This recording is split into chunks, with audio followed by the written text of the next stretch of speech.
présenter Noé, parce qu'on ne travaille pas du tout que sur l'agriculture, donc comme ça vous avez une idée de ce qu'on fait dans notre association. Donc Noé, c'est une association qui a été fondée en 2001. Donc vous voyez en photo notre président qui est un ancien directeur des programmes du WWF France, qui a pour mission de sauvegarder la biodiversité en France et à l'international. Donc on a des, je vais vous présenter rapidement, mais on a des programmes de conservation d'espèces menacées. Là, c'est une des gazelles sur lesquelles on travaille notamment au Niger. On a des programmes de restauration du milieu naturel, aussi des missions d'éducation et d'accompagnement. Un peu le mot d'ordre, c'est de reconnecter l'homme et la nature en se disant que plus on la connaît et plus on a envie et les moyens de la protéger. Et on travaille aussi sur des espaces qui sont protégés mais à l'international, puisqu'en France il y a bien assez de monde pour s'occuper de tout ça. Donc nos programmes de sensibilisation, ils passent surtout par les sciences participatives. Je ne sais pas si vous connaissez ce concept-là. Donc, pour le milieu agricole, on a l'Observatoire agricole de la biodiversité dans lequel on est aussi investi. Et nous, nos 3 programmes, on est partenaires avec le Muséum national d'histoire naturelle, ils sont plutôt pour le grand public. Donc là, on propose au grand public d'aller observer la biodiversité des jardins, de la forêt ou la nuit. Donc c'est lié aux insectes de la nuit en lien avec la pollution lumineuse. D'aller faire des observations, de mettre les données sur Internet ou sur des applications et ensuite on les transfère à des chercheurs. On a des programmes d'action qui visent plutôt la biodiversité urbaine, donc, avec notre programme phare tout à gauche qui est Jardin de Noé. On a un réseau de jardiniers, donc aussi bien professionnels que particuliers, qui appliquent une charte de bonne pratique au jardin. Alors maintenant, les particuliers n'ont plus le droit d'utiliser de pesticides, donc on n'accompagne plus vers le zéro pesticide, mais plutôt vers les aménagements qui accueillent la biodiversité. Et par contre, les entreprises ne sont pas encore concernées par ça, donc on accompagne des entreprises vers du zéro pesticide. Et on fait en sorte aussi qu'elles essaient de faire passer cela auprès des entreprises quand c'est possible.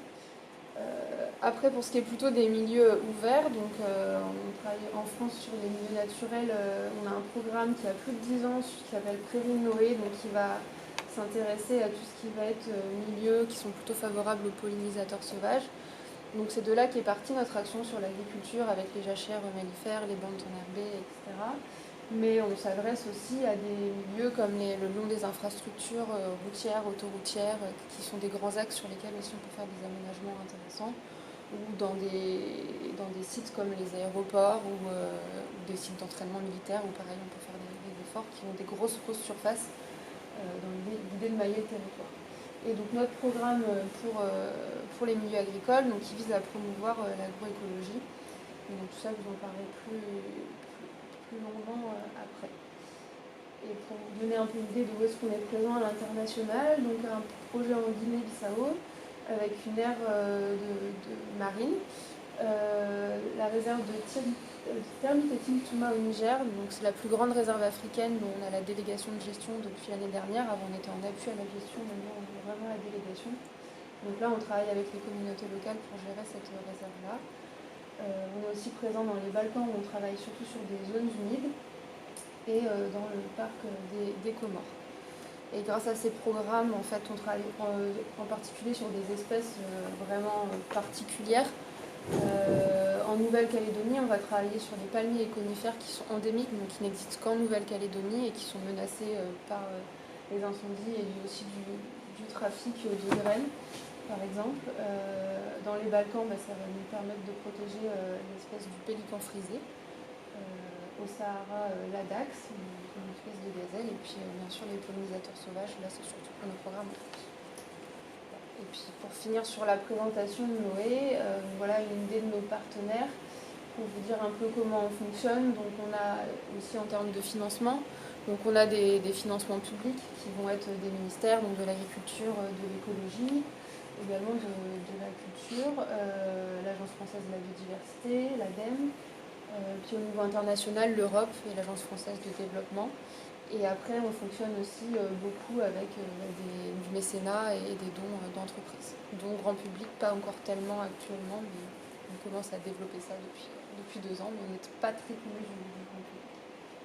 Et pour les réseaux, nos partenaires techniques, vraiment, avec vraiment des partenariats qui sont montés administrativement. On a le muséum, l'Observatoire agricole de la biodiversité. On est aussi dans le comité de labellisation Bee-Friendly, que vous devez connaître en vin.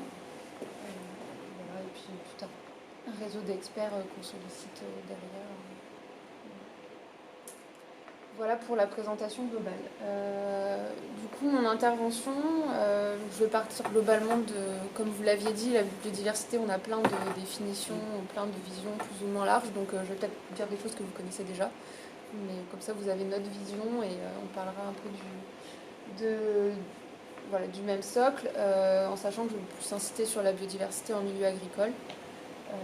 Je ferai le lien avec l'agroécologie que Noé voit comme un levier pour restaurer la biodiversité et je finirai en fait sur la manière dont on voit comment les entreprises peuvent se prendre en main ce sujet-là sur les filières agroalimentaires et puis quelques projets qu'on a en cours aujourd'hui. Des questions sur Noé globalement avant que je me lance Vous êtes nombreux au siège à Paris, on est une quinzaine de salariés. Et puis après, il y a les équipes qui sont délocalisées à l'international. Et du coup, comme par exemple sur les parcs, on a vraiment des techniciens qu'on embauche localement, on en monte à 40 facilement. En fin de compte, je n'étais pas tout le temps, mais vous fonctionnez, c'est une association, mais vous fonctionnez comme une ONG. Oui, on se dit ONG. Mais le statut français, c'est association et on est d'intérêt général. Alors, du coup, avec la première question justement sur la définition, je pensais peut-être vous poser la question avant de donner la définition qu'on a. Je ne sais pas si une ou deux personnes veulent se lancer. Bio-vie, diversité, différent. Le différent, il est important. Et en fait, ce qui est important de voir, c'est qu'est-ce qui est différent dans la biodiversité et qu'est-ce qu'on regarde en termes de diversité. Là-dessus, on peut aller voir sur l'environnement. Ouais. Donc en fait, donc cette diversité, elle se joue à différentes échelles. On va y avoir la diversité au sein d'une même espèce. Donc si on prend l'espèce humaine, ça va être lié à la diversité génétique. Ensuite, il y a la diversité entre les espèces. Et à une échelle plus large, la diversité des écosystèmes. Donc les écosystèmes qui sont composés par les êtres vivants, l'environnement de ces êtres vivants. Donc ça va être tout ce qui est lié au climat, par exemple. Et les interactions entre les êtres vivants, l'environnement et entre êtres vivants aussi également. Et ce qui est important de bien noter, c'est que les écosystèmes sont des systèmes complexes, on verra de multiples exemples, et surtout adaptatifs. Ils sont en constante adaptation avec les conditions de l'environnement, l'introduction de nouvelles espèces, etc. Donc cette biodiversité, elle nous rend des services écosystémiques. Donc ça, c'est une vision très anthropocentrée. Mais l'homme dépend de la biodiversité, on en fait partie et on en dépend. Je ne sais pas si vous pouvez citer un ou deux services écosystémiques. Je ne sais pas si c'est un mot que vous avez l'habitude d'utiliser. Pas du tout. Qu'est-ce que nous rend comme service la nature et dont on profite tous les jours déjà. Elle nous nourrit, ouais. C'est le principal. Nous, on la pollue. De l'oxygène, de l'eau, enfin il y a plein de... Il y a plein de services comme ça qu'on peut citer. En fait, ils ont été définis en 2005 lors du Millennium Ecosystem Assessment. Donc, ces services, ils sont là à gauche en vert, donc on l'a parlé, la nourriture, l'eau, les combustibles. Il y a pas mal de services de régulation aussi, le climat, les maladies. Il y a aussi des services liés à la culture, donc quand on pense aux loisirs, quand on va se balader, etc. Et puis il y a en fait des services d'auto-entretien qui vont faire que ces services sont aussi possibles. Donc la formation du sol, les cycles nutritifs, tout ça lié au écosystème. Et j'ai juste la petite fenêtre là, j'essaie de partir. Voilà. Tant pis. Désolée. L'installation, là, j'arrive pas à...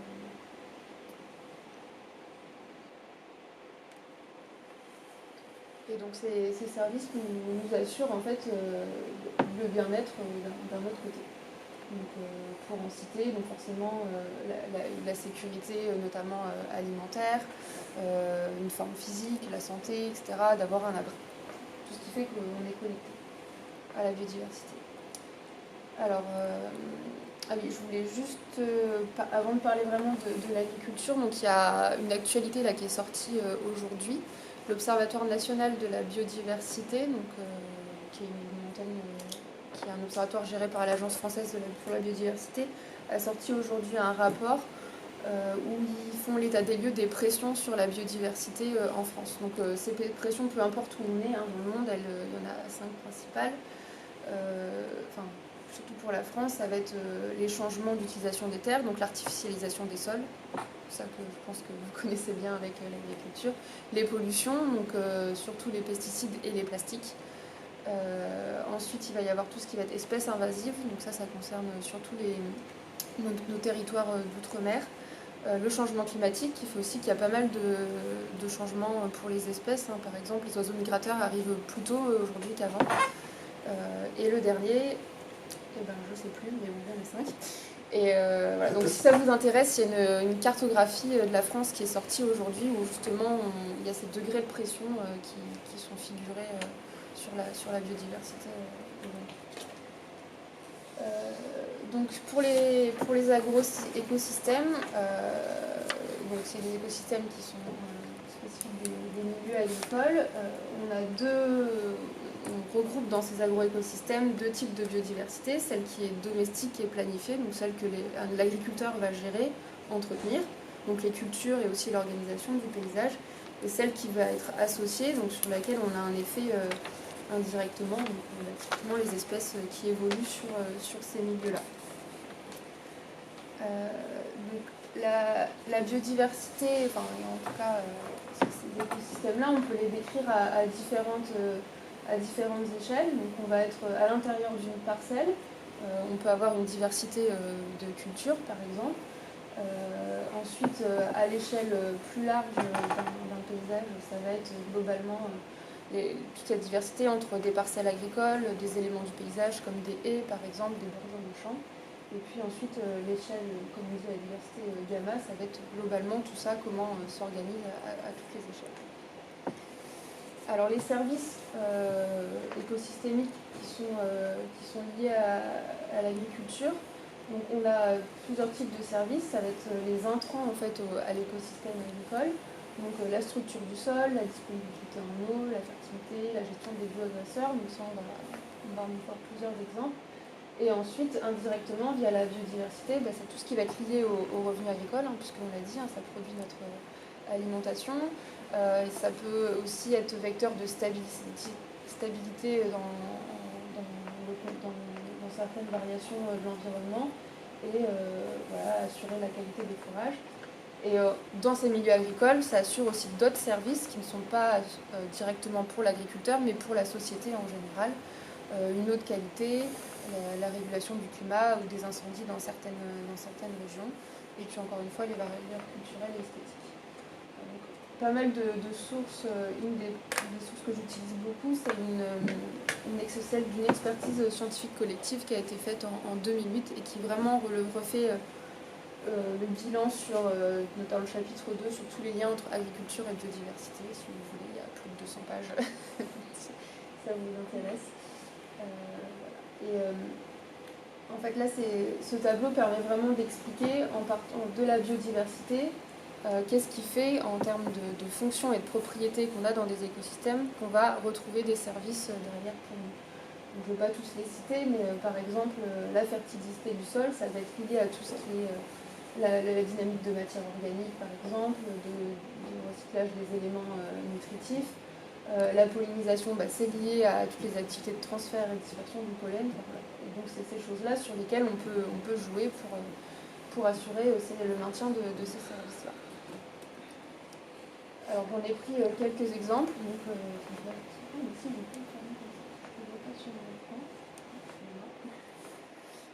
Donc là, c'est un schéma qui permet aussi de montrer qu'il y a vraiment des interactions entre tous ces services et c'est ce qui fait aussi que c'est pas simple à gérer et qu'on n'a pas des solutions toutes faites. Donc là, c'est simplement pour tout ce qui va être lié au sol, au recyclage de la matière organique et aussi même à l'entretien d'un microclimat. Donc tous les mécanismes qui vont être liés à la photosynthèse, matière organique du sol, la décomposition, tout ça vous devez bien connaître tout ce qui est lié à l'agriculture. Et donc tout ça va être dépendant de la bonne santé, de la vie du sol, des invertébrés, les micro-organismes, les enzymes. Tout ça. Un autre exemple, donc là je voulais vous parler plus de pollinisation. Alors quand on parle de pollinisation, on pense tout de suite à l'abeille domestique, l'apiculture. Je voulais savoir si vous avez une idée de combien on a d'espèces d'abeilles différentes en France. Enfin, domestique. Non, justement non domestiques, Ok, quand d'accord. on compte les sauvages. 350. 350 Qui dit 3000 mieux dans le monde. Qui dit mieux? On est beaucoup plus que ça. Ouais, on est à 900 000. Alors on est à 900 en France, Ah, voilà, pas mal. 2000 en Europe et 20 000 quand on monte 20 000. dans le monde. Je vous ai mis quelques exemples. Donc, toutes les abeilles ne vont pas être sociales, comme on dit, comme les abeilles domestiques, à vivre en colonie. Il y en a qui sont solitaires, qui creusent des nids dans la terre, dans du bois mort. Donc c'est pour ça que tous ces aménagements sont aussi importants. Il y a des phénomènes en fait de complémentarité, de compétition entre ces abeilles, donc, notamment entre les abeilles domestiques et les abeilles sauvages. L'abeille domestique. on m'a repris un jour, je disais que c'était peut-être contre la biodiversité d'avoir des abeilles domestiques. En fait, Donc, tout va dépendre de l'offre. La compétition avec les abeilles. Tout va dépendre en fait de l'offre en alimentation qu'il va y avoir dans un milieu. Bon, Voilà. je suis désolé, hein, mais bon, pour un agriculteur. Pourtant, la Pis mellifera a traversé les siècles, puisqu'Anouchite vous en avez. Ah bah elle s'en sort avec... Enfin, cette abeille-là... Aujourd'hui, elle a plus de mal quand même. Hein. Ouais, aujourd'hui... Avec le péril jaune. Enfin, le péril jaune, c'est le bourdon asiatique. Oui, non, elle a ses menaces aussi, mais par rapport à d'autres, en fait, elle est beaucoup plus compétitive, elle se déplace beaucoup plus loin et elle est beaucoup moins spécifique dans les fleurs où elle peut prélever du pollen et du nectar. Puis l'abeille maçonne, on l'avait tuée, on l'a détruite, les fourmis dans le sol, insecticides qu'on utilisait, beaucoup de... Voilà, donc il y en a plein, et au contraire, il y a certaines espèces de plantes qui sont spécifiquement dépendantes d'une espèce particulière parce que leur morphologie fait que ce sont les seuls à pouvoir les polliniser, etc. Et encore là, je parle que des abeilles, mais il y a plein d'autres pollinisateurs sauvages qui existent. Alors, un autre service dont on peut parler, c'est celui de la régulation des bioagresseurs et ravageurs des cultures. Alors, peut-être quel exemple premier vous vient? La coccinelle, parce qu'on passe, c'est trop facile, mais...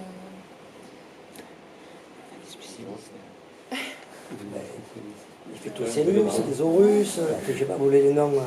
Alors, c'est peut-être en termes de grands groupes d'espèces animales, voilà, parce qu'on pense souvent en fait aux insectes, mais il y a aussi plein d'autres groupes d'espèces qui vont jouer un rôle important dans la régulation. Donc les espèces des insectes, on a plein. Il y a aussi d'autres...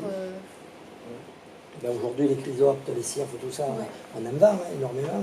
Dans le contrôle, à Biobenoît, énormément. Et donc on verra après qu'il y a des moyens de les accueillir sans les introduire. Tout est une question de gestion de l'environnement. Donc les oiseaux, qui sont insectivores aussi. Et puis ensuite on a des régulations, les rapaces. Donc là c'est pas tellement pour les ravageurs, les insectes ravageurs, etc. Mais pour des petits mammifères par exemple. Et alors ça permet aussi de... On n'a pas mis le loup. Pardon? On n'a pas mis le loup contre les mines, pour ça. Il est déjà rentré dans la berge. Trop polémique.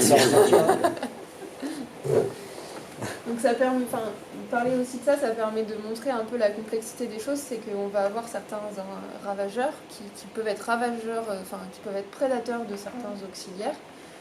Voilà. Et puis aussi, on va avoir des auxiliaires qui, selon en fait, le stade de développement de la culture, vont avoir des effets négatifs et après des effets positifs. Donc c'est un peu quelques types de relations complexes qu'on a. Donc une même espèce, une même composante de la biodiversité peut avoir des effets sur un même service. Donc, par exemple, les insectes prédateurs, comme je disais, qui agissent pas tous dans le même sens pour le service de régulation. Ou par exemple un prédateur de ravageurs qui en période de disette, il n'y a plus beaucoup de ravageurs, va se reporter sur des auxiliaires aussi qui peut aider. On a des services qui dépendent de plusieurs individus ou processus. Donc la pollinisation, elle est plus efficace plus on a une diversité de pollinisateurs. Et aussi, on peut avoir différentes composantes de biodiversité qui ont des effets différents sur différents services. Donc, comme je disais, voilà, par exemple, un insecte qui, au premier stade de développement d'une culture, va avoir des effets négatifs parce que l'insecte est phytophage. Et ensuite, par contre, il peut être pollinisateur et donc favoriser sa pollinisation. Et donc, pour finir un peu sur ces éléments un peu d'écologie aux scientifiques, il y a 3 hypothèses qui basent les relations entre biodiversité et agriculture. Donc, ce qu'on appelle l'hypothèse d'échantillonnage. Plus on a le nombre d'espèces qui augmente, plus on va avoir des chances de recruter les meilleurs dans un milieu, pour les services. De complémentarité aussi, plus on va avoir d'espèces différentes, mieux on va pouvoir utiliser les ressources d'un écosystème, donc que ce soit les nutriments, l'énergie solaire par exemple, ou l'eau. Et ensuite,